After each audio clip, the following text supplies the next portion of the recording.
Salut tout le monde, donc aujourd'hui on se retrouve pour la review de mon 3PX4, donc plus connu sous le nom de PX4, de chez HK et également plus connu sous la marque WE.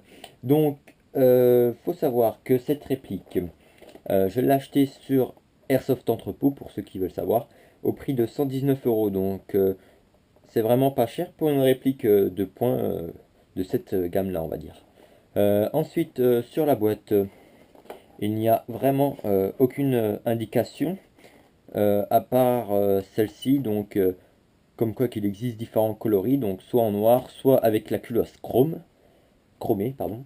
Donc voilà, après ici c'est vraiment une boîte assez basique, il n'y a aucune information dessus. Bon, après ça reste une boîte, on s'en moque un peu, mais bon, ils auraient pu faire quelque chose d'un petit peu mieux, mais c'est pas grave.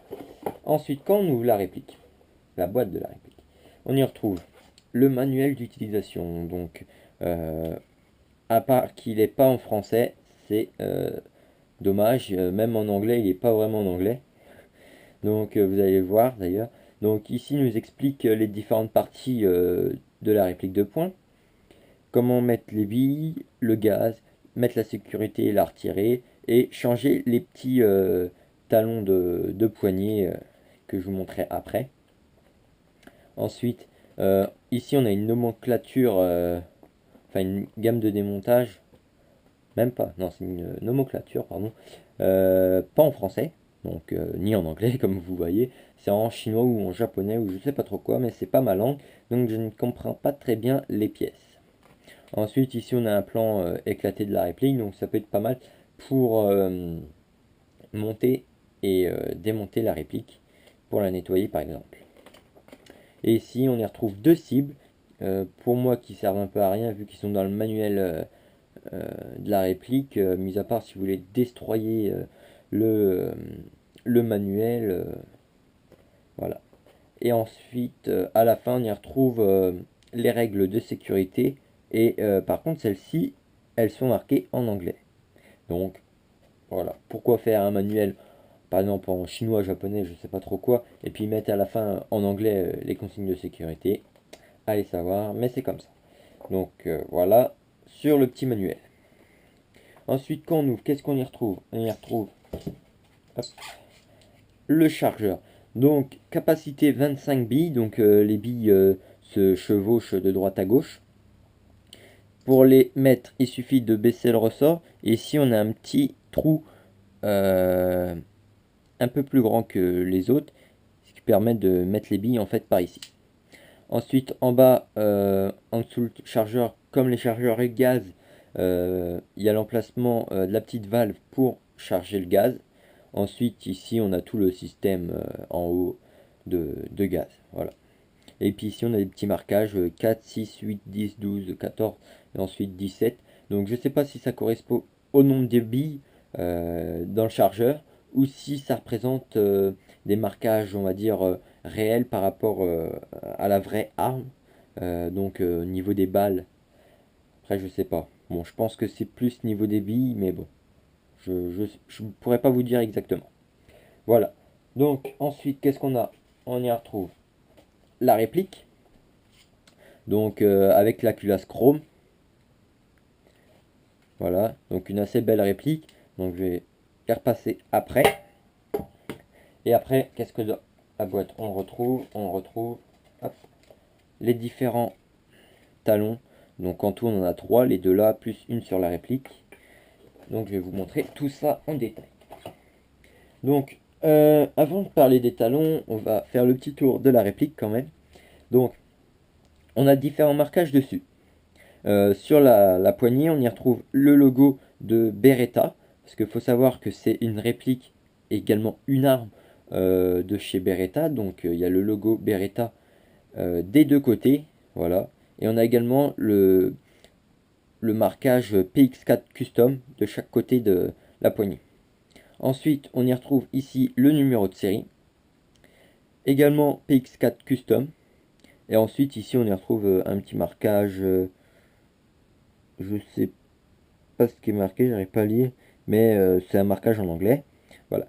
Ensuite, en autre marquage, il faut savoir qu'ici on a le numéro de série et également hop, ici en dessous au niveau du rail le même numéro de série. Après, je ne peux pas vous dire s'il est unique ou pas, mais je sais que c'est le même. Je viens de voir d'ailleurs, c'est le même. Donc ici on a un petit rail, donc pour mettre un laser, une lampe, comme vous voulez.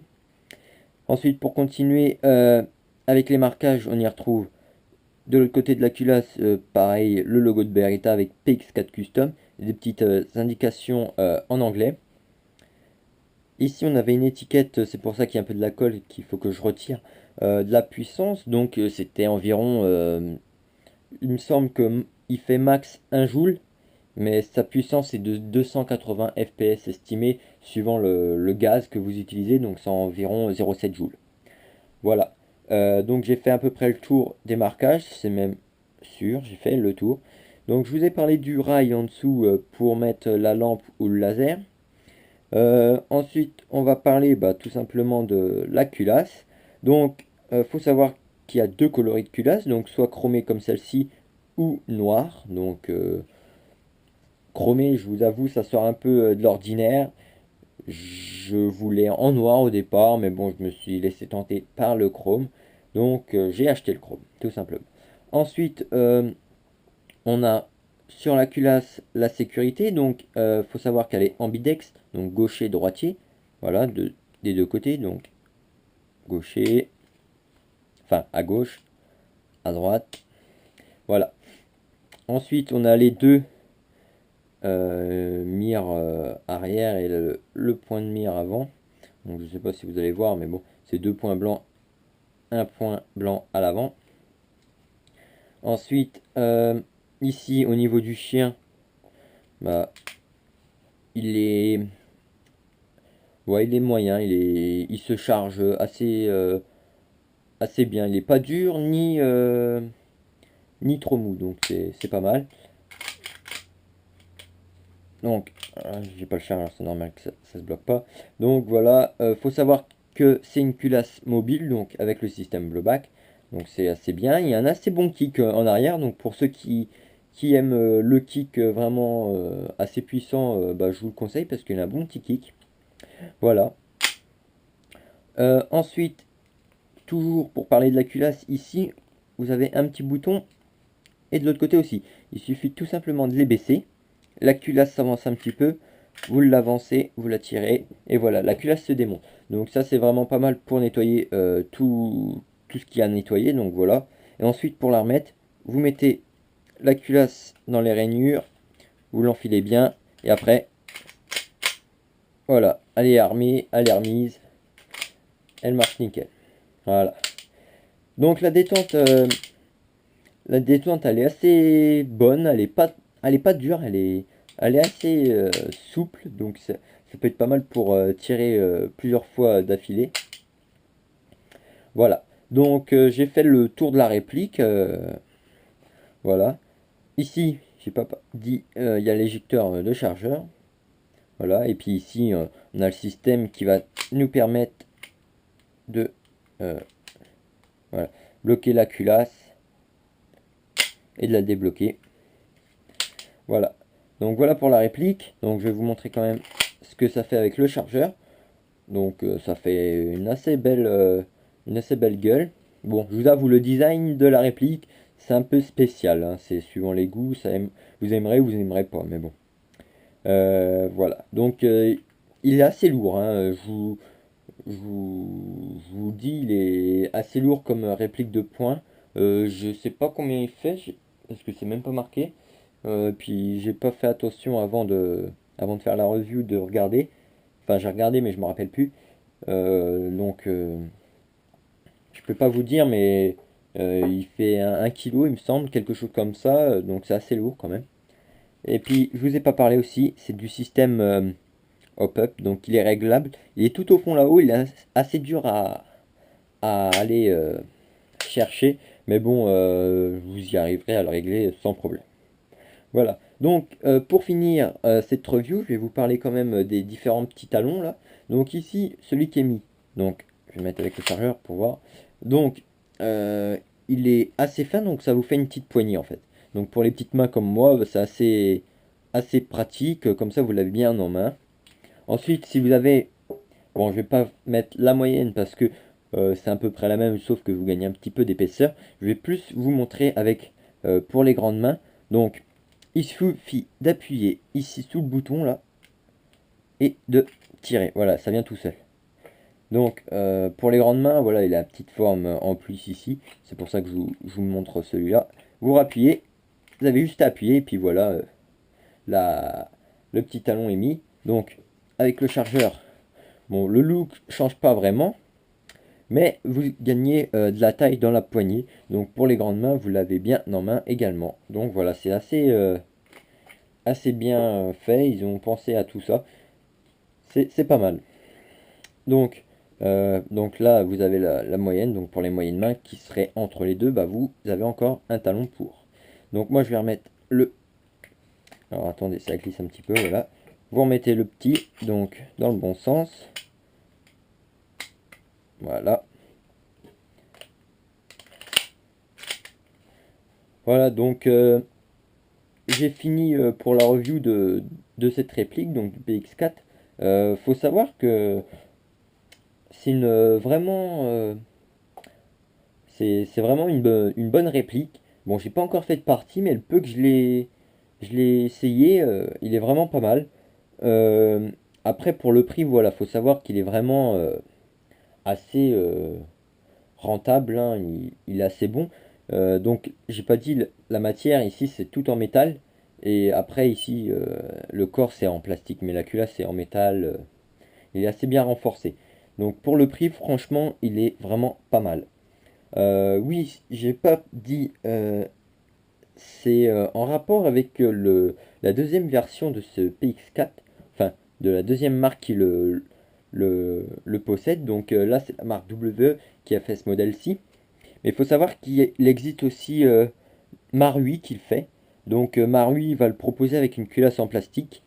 Bon, un peu plus cher parce que c'est du Marui, hein, bien sûr. Mais c'est une très bonne réplique.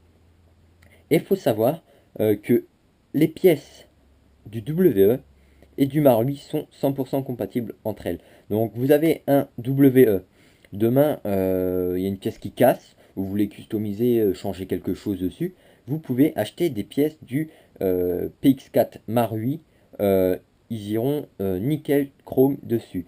Euh, et c'est pareil pour si vous possédez un Marui, vous pouvez acheter des pièces de WE, ils marcheront nickel. Donc ça c'est vraiment un point positif. Euh, Au moins vous avez du choix, soit de mettre des pièces d'assez bonne qualité, ou soit mettre, on va dire, du haut de gamme pour du Maru. Mais bon, faut savoir que celles du W sont déjà franchement pas mal. Donc voilà, cette review se finit. J'ai pas grand chose à dire de plus sur cette réplique, mis à part que voilà, c'est une très très bonne réplique, il n'y a rien à redire dessus. Bon, je vous en reparlerai peut-être un peu plus tard quand je l'aurai testé en partie, des choses comme ça. Mais sinon, pour le moment, très bonne réplique. Donc, voilà, j'ai fait le tour de cette réplique. Le test de tir ne sera pas dans cette vidéo, mais bon, arrivera dans une catégorie bien spécifique au test de tir pour mes répliques. Donc voilà. J'espère que ça vous aura plu. Si vous avez des commentaires sur cette réplique, bah, n'hésitez pas à me les mettre en commentaire. Si vous avez des questions, bah, pareil, en commentaire, ou sinon, si vous avez des autres questions un peu plus privées, bah, en rapport avec la réplique ou autre, hein, par rapport à moi ou ma chaîne, ou ce que vous voulez, bah, vous pouvez m'envoyer un message privé. Après, n'hésitez pas à liker si vous avez aimé, à vous abonner, etc., etc. Merci tout le monde d'avoir regardé. Ciao tout le monde.